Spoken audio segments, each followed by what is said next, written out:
1,00,000 మంది శివభక్తులతో కలిసి మహారుద్రాక్ష పూజలో పాల్గొనండి. వెంటనే కాల్ చేసి మీ పేరును నమోదు చేసుకోండి. मेरे पास एक बच्चा है ना, तो यहाँ पे मिलने आया, बाबू से बोला बाबू चलो टॉफी खाने चल रहे हैं। मैंने बाबू ले लिया, मैंने कहा अपना ही तो बहुत ही तो ले जा रहा है। मोदी ने बोला छोटे से बच्चे से। నమస్తే, welcome back to Suman TV. Present మనతో పాటు ఉన్నారు ఎనలిస్ట్ మందర కృష్ణారెడ్డి గారు. నమస్తే సార్. నమస్తే అమ్మా. సార్, ఈ మధ్య కాలంలో మనం చూస్తున్నాం చాలా సంఘటనలు, ఇల్లీగల్ అఫైర్స్. ఈ అఫైర్స్ వల్ల ఏంటంటే అడ్డొస్తున్నారని, పిల్లలు లేదు, భర్త లేదు, భార్య లేదు, ఇంకా సొంత ఇంటివారని లేకుండా అంటే అడ్డు తొలగించుకోవడానికి ఎంతకైనా దిగజారుతున్నారు. ప్రాణాలు తీసేంత వరకు కూడా వెళ్ళిపోతున్నారు. మరి లేటెస్ట్గా అప్డేట్ చూసుకుంటే, లేటెస్ట్ అని ఏంటి లేండి, రోజు వస్తూనే ఉన్నాయి. లేటెస్ట్గా ఉత్తరప్రదేశ్లో ఫిరోజాబాద్లో చూసుకుంటే మరి 18 నెలల పసికందుని అసలు ఆ వీడియో చూస్తే చాలా దారుణం అనమాట. అంతలా నేలకేసి అలా కొట్టి కొట్టి చంపేశాడు. అంటే ఆమెని పెళ్లి చేసుకోమని అడిగాడంట. ఆల్రెడీ ఆవిడ పెళ్ళి అయ్యి 18 నెలల పసికందు ఉంది. నేను పెళ్లి చేసుకోను అనేటప్పటికీ కోపం వచ్చేసి బయటకు తీసుకెళ్ళిపోయి ఇట్లా చంపడం. అంటే ఇక్కడ కూడా మనం చూసుకుంటే అఫైర్స్. ఇప్పుడు ఎంతో కొంత ఆమె కూడా కొంచెం మాట్లాడే ఉండొచ్చు, దానివల్ల అతను కొంచెం వ్యామోహం పెంచుకొని ఉండొచ్చు. కానీ తల్లి చెప్పే మాటలు ఏంటంటే, నన్ను అడిగాడు, పెళ్లి చేసుకోమన్నాడు, నేను చేసుకోను అన్నాను, బయటికి తీసుకెళ్ళి ఇట్లా చేశాడని చెప్పి బోర్ని ఏడుస్తుంది తల్లి. అంటే ఇలాంటి సంఘటనలో అంటే ఏం జరుగుతుంది, మనం ఏం తెలుసుకోవాలి, సొసైటీ ఎటు వెళ్తుంది, అసలు రోజు రోజుకి ఇలాంటి ఎందుకు పెరిగిపోతున్నాయంటే? భారతదేశ సంస్కృతి, సాంప్రదాయం, వివాహ వ్యవస్థ చాలా బలీయమైంది. ఇక్కడ భర్తకు భార్య, భార్యకు భర్త జీవితాంతం కలిసి తోడుగా నీడగా ఉంటామని వివాహ సమయంలో చేసుకునే ప్రమాణాలు ఏవైతే ఉంటాయో ఆ ప్రమాణాల ప్రకారంగా నడుచుకుంటామని భారతీయ సిద్ధాంతం చెప్తోంది. కానీ సాంప్రదాయ పద్ధతులకి విరోధకాలు ఇచ్చేది ఆధునిక పద్ధతులు ఇవాళ మోడర్న్ యుగంలో మహిళలు ఆర్థికంగా స్వతంత్రం సంపాదించుకోవడం ఒకటి, టెలిఫోను, వాట్సాప్ లాంటి సౌకర్యాలు రావడం వల్ల, సోషల్ మీడియా రావడం వల్ల ప్రపంచం అంతా ఏం జరుగుతుందో చాలా క్షణాల్లో తెలుసుకోవడం నెంబర్ 1. రెండోది ఏంటంటే తమకు ఇష్టమైన వ్యక్తులతో సంభాషించడం ప్రారంభించడం, ఆ ఇష్టాన్ని పెంచుకోవడం. ప్రస్తుత పరిస్థితిలో ఉన్నటువంటి ఏవైనా ప్రతి కుటుంబంలో ఏవో చిన్న పుట్ట తగాదాలు ఉంటూనే ఉంటాయి డెఫినెట్గా. ఆర్థిక రకమైన సంబంధాలు, ఆర్థిక ఇబ్బందులు, లేకపోతే చుట్టాల మధ్యలో జరిగేటువంటి ఏదైనా ఘర్షణలో ఇలాంటివో సహజంగా జరిగేటువంటి అవకాశాలు ఉంటాయి. ఆ రకమైనటువంటి ఎడబాటును అర్థం చేసుకుని ఆలోచించుకొని అవతల వాడు దాన్ని ఆసరాగా తీసుకొని ఆ ఎడబాటును పెంచే ప్రయత్నం చేసి వీళ్ళని తమ వైపు ఆకర్షించుకునేందుకు ప్రయత్నం జరుగుతూ ఉంటుంది. ఈ ఆకర్షణలో పడి తొందరగా వెళ్ళి వాళ్ళని కలవడం కానీ, వాడితో శారీరక సంబంధాలు ఏర్పరచుకోవడం కానీ, ఆ సంబంధాలు దీర్ఘకాలం కొనసాగే సందర్భంలో బయటపడడం అనేది జరగడం, ఇంట్లో భర్త అత్తమామలు హెచ్చరించడం లాంటివి, లేక పిల్లలు అడ్డొచ్చి పిల్లలే ఆ విషయాన్ని బహిర్గతం చేస్తామని చెప్పి భయపెట్టడం లాంటివి కానీ, ఇలాంటి సంఘటనలు చాలా జరుగుతున్నాయి.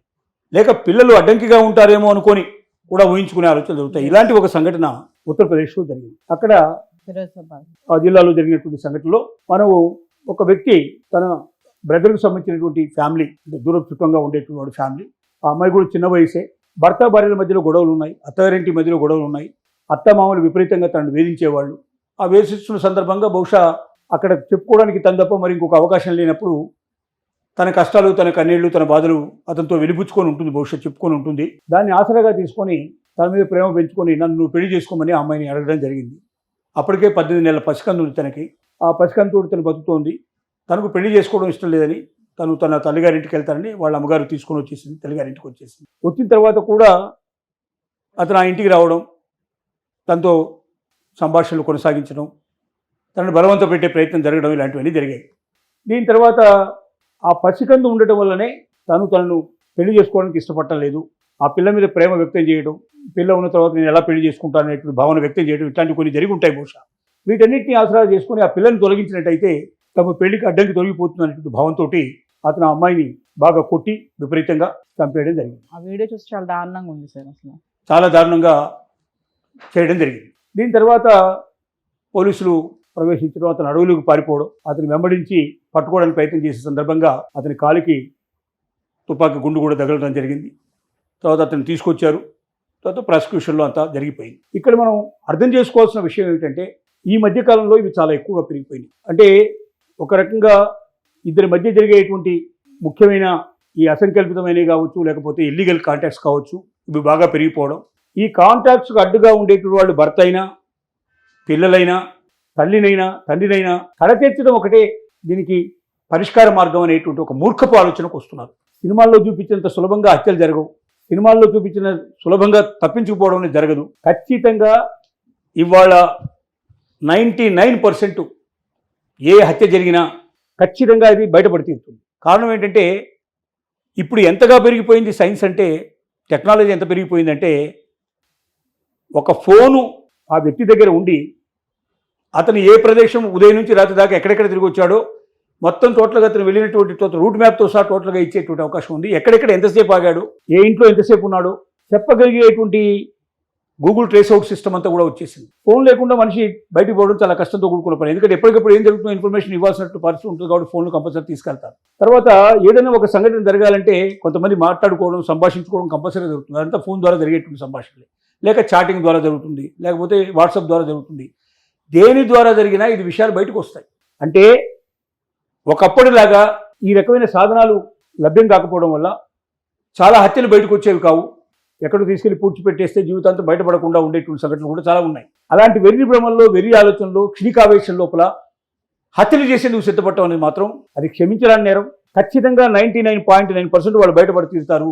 తర్వాత జీవితాంతం వాళ్ళు శిక్ష అనుభవించాల్సిన పరిస్థితి ఏర్పడుతుంది. హత్య అంటే తప్పనిసరిగా జీవిత ఖైదీ పడుతుంది. జీవితం పూర్తిగా జైల్లో గడిపేదానికన్నా ఇంకొక మార్గంలో ఆలోచించి, ఒకవేళ భార్యతో ఇష్టం లేనట్టయితే ఆ ఇష్టం లేని కాపురం ఎంతకాలం మనం చేస్తాం? కాపురానికి తెలియదు కాకిచ్చి మన జీవితం ఏంటో మనం గడుపుదాం.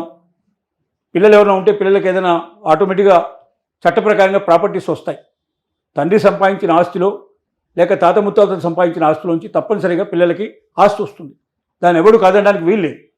కాబట్టి పిల్లలు ఉంటే పిల్లల బ్రతుకు తెరువు ఆటోమేటిక్గా దొరుకుతుంది. కాబట్టి తల్లి కానీ తండ్రి కానీ వేరే పెళ్లి చేసుకోదలుచుకున్నప్పుడు భార్యను భర్తను కడతీర్చడమే దీనికి తగినటువంటి శిక్ష అవుతుంది. అది చేస్తేనే నేను ఖచ్చితంగా నా జీవితం ఆనందంగా ఉంటుందని ఎవరైనా వెర్రి భ్రమలో బతికితే ఆ భ్రమంలోంచి బయటికి రావాల్సిన అవసరం ఈ సంఘటన కూడా మనకు తెలియజేస్తోంది. ఇది తప్పు, ఇది నేరం. చిన్నపిల్లల్ని చంపడం ఇంకా ఘోరాతి ఘోరమైన విషయం.